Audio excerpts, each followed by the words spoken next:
Le rahui est un concept culturel réinventé aujourd'hui par les communautés du triangle polynésien pour préserver leurs ressources naturelles. Située en milieu rural ou urbain, c'est une zone de réserve, marine ou terrestre, choisie, délimitée et gérée par la communauté. L'Océanie, c'est 90% des populations dépendent des ressources marines. La gestion de ces ressources, c'est un impératif pour elles. The rahui system and process here in French Polynesia is a very important way to manage marine resources. Le Rahui Center est un centre de ressources scientifiques dédié au rahui. En un mot, le Rahui Center, c'est la science au service des communautés. On y développe des méthodologies d'aide à la création de nouveaux rahui et d'accompagnement de rahui existants. Le but, optimiser les pratiques et mettre en place des stratégies de gestion durable des ressources. We need to empower communities to manage their own resources.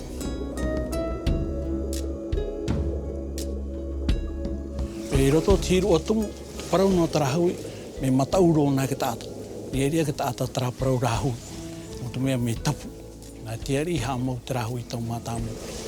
E parau na tiari tapu opani yawa o e te roto trahui e taporei ho ao. Rahui, c'est un terme qui fait peur chez les Tahitiens. Avant la colonisation, c'était un interdit avec des dimensions sacrées. Et je pense que ces dimensions-là sont toujours présentes auprès des populations avec qui on travaille, et que donc ce n'est pas quelque chose qu'il faut manier de manière légère, quoi. C'est pour ça qu'il existe des PGEM, enfin des modes de gestion administratifs dans le code des pêches, le code de l'environnement, etc. Mais au fond, quand on parle de rahui, on change de monde. On est vraiment dans un monde où nature et culture dialoguent.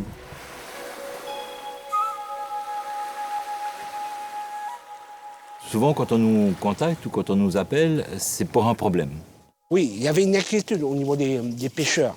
Certains pêcheurs avaient pris conscience qu'ils descendaient de plus en plus profond, surtout les pêcheurs sous-marins, de plus en plus profond, et les poissons étaient de plus en plus petits. Il ne faut pas croire que les gens n'ont pas de solution pour régler ces problèmes-là. Ils demandent juste un appui à un moment donné de la science. Parmi les solutions que les gens ou les communautés proposent, il y a les rahui.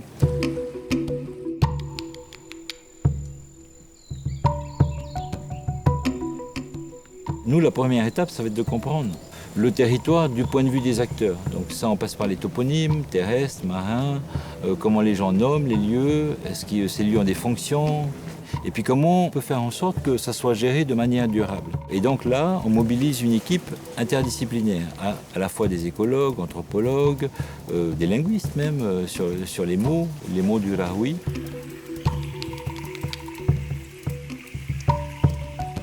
Thomas. Te hea tātou I tēnei teimi. Me neo tātou te pū hau o te marae ra parahui o Pateki. Te hea marae, no te mō tōtaru o te wāmataina. No te roto te whanhora o te māhui, tara ratau. Nā ratau patiti ai whoro te mō mea hina aruhia e te mō wāmataina ātou. Mō ratau te nene e tai, te rewa, te opope, te miti, e te parau te whenua.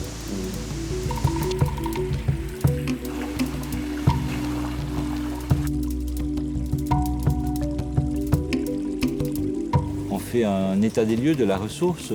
Une commune qui vient nous voir, qui est entourée de rivières, de larges bassins versants, oui, on veut comprendre l'impact de ces bassins versants sur la ressource, on veut comprendre s'il y a une gestion des eaux usées, est-ce qu'il y a des effets qu'on peut limiter.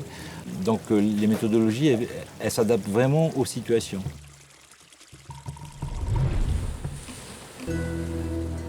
Les projets de rahui naissent aussi dans les zones urbaines, comme ici, à Paea. Les pressions dues au changement climatique, à la surpêche, à l'aménagement du littoral ou à la pollution ont un impact direct sur l'état du lagon. L'enjeu reste la conservation des écosystèmes coralliens et de la biodiversité de ces espaces soumis à d'importants changements. Ce que je fais comme enquête auprès des pêcheurs, c'est quelles sont les activités que les pêcheurs mènent, quel type de pêche, quelle est la géographie de la pêche et l'organisation sociale autour de cette pêche. Deuxièmement, définir avec eux une zone potentielle de Rahui. Le Rahui, c'est une zone précise, bien délimitée dans l'espace, qui est protégée pendant un certain temps. Le temps que vous mettez à protéger la zone, à fermer la zone, en fait, c'est le comité qui décide. La plus grande difficulté que je rencontre, en fait, c'est inviter les pêcheurs à ne plus considérer le Rahui comme quelque chose de répressif, au contraire comme un outil en fait, de gestion durable des ressources et comme un moyen en fait, d'alimentation des futures générations. On essaye de cartographier.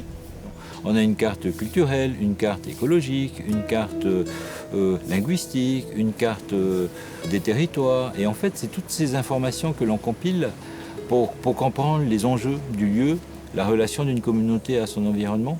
Le rôle du Rahui Center, c'est uniquement d'accompagner en fait, les populations locales. Nous, on recueille le savoir, ensuite on le complète avec du savoir scientifique, évidemment biologique. Mais en fait, c'est tous les acteurs du lagon, que ce soit des pêcheurs, des prestataires touristiques, des baigneurs. Ce sont ces gens-là qui définissent en fait, les règles du Rahui. Après la mise en place, vient le temps de la gestion. Et là aussi, on adapte nos méthodologies vraiment orientées gestion des pêches et puis gestion des pêches par les populations.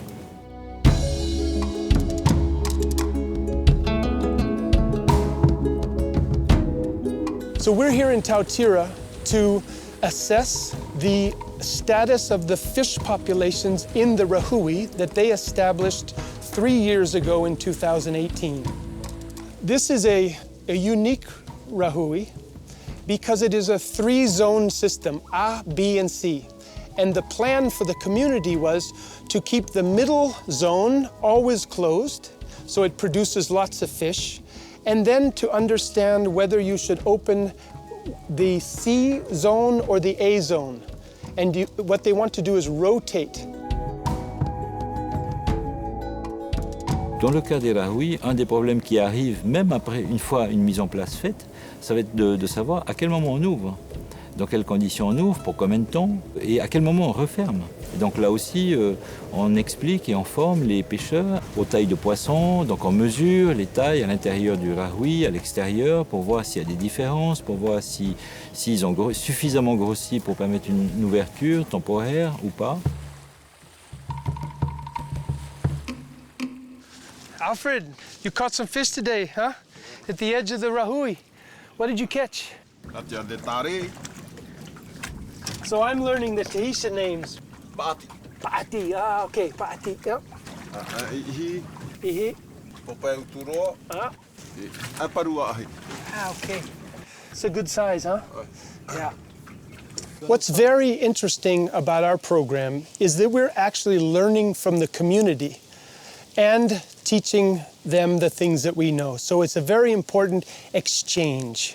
After, we'll learn to cut them up and look for the eggs and the sperm. Huh? This is an important program because the people of French Polynesia, the Tahitians, have a long tradition of managing their resources very well.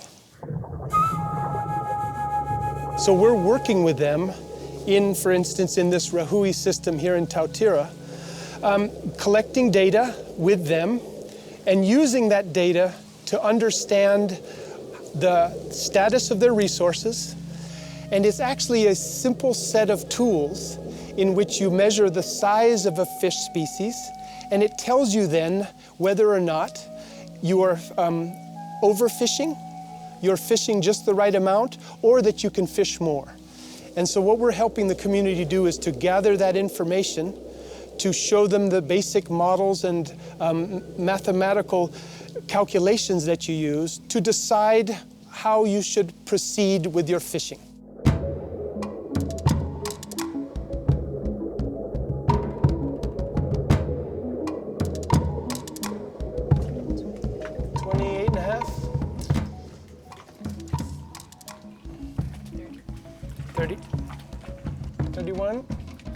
They're all 30. These are big. This is a gonad. They're both babies. In the Rahui, we saw twice as many fish as we did outside of the Rahui. So we saw many perroquets. Inside the Rahui, many big perroquets. So 30 to 35 centimeters. Both inside and outside of the Rahui, we saw many maito and pu'u.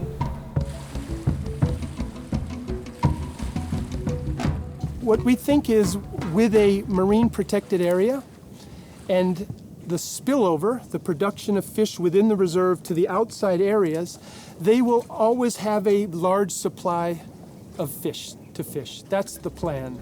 The other plan is to, in areas where there is no reserve, to understand the effect of fishing and to recognize when you're fishing too much.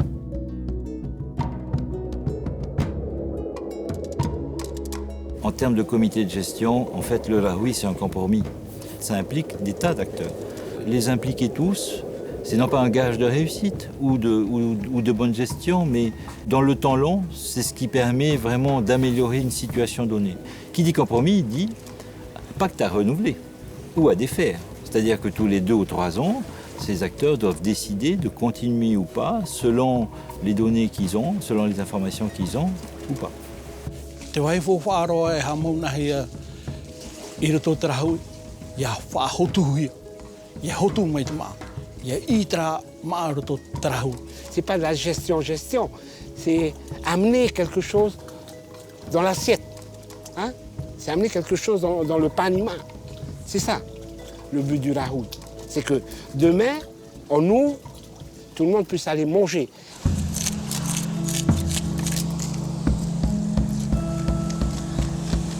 Pourquoi la mise en place d'un Rahui prend du temps?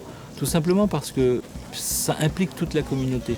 Mais il faut bien comprendre que c'est un projet commun. Et sans ce projet commun, il n'y a pas de Rahui. Ça n'existe que parce qu'il y a une dynamique vers la gestion commune d'un lieu ou d'une ressource.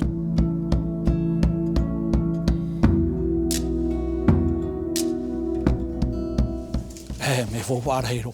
O whārheiro tara. Ia whāhotu ahau mei tara maanoro tō te moana e noni e te whenua.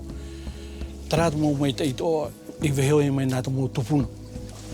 Nāni mei te mō atua tāro, tā mei ni mō tupuna, tā mei ni tō matātou mō metua, e tā mei e te mahana. Whau whārheiro. Me ti ara ia ke tātou e whiruri mei te e hea tāo e weheo. E oi te tātou te mahana, te whiwhira tātou pe o maa. Te whiwhira heiroana. Me tia wai ha mauhi o atra mohi parauenu hea reitu mō mahana to, une pōrine tia tātou nei. Hea o te tino, ia whāna ora, tō pōrine tia wharani maau. Le Rahui, c'est une institution ancienne qui a traversé le temps. Et au fond, je pense que cette gestion commune d'une ressource, elle sera de plus en plus pertinente demain face au changement climatique, à la nécessité de s'adapter, à la nécessité de créer une sécurité alimentaire, pour trouver des ressources pour l'économie locale.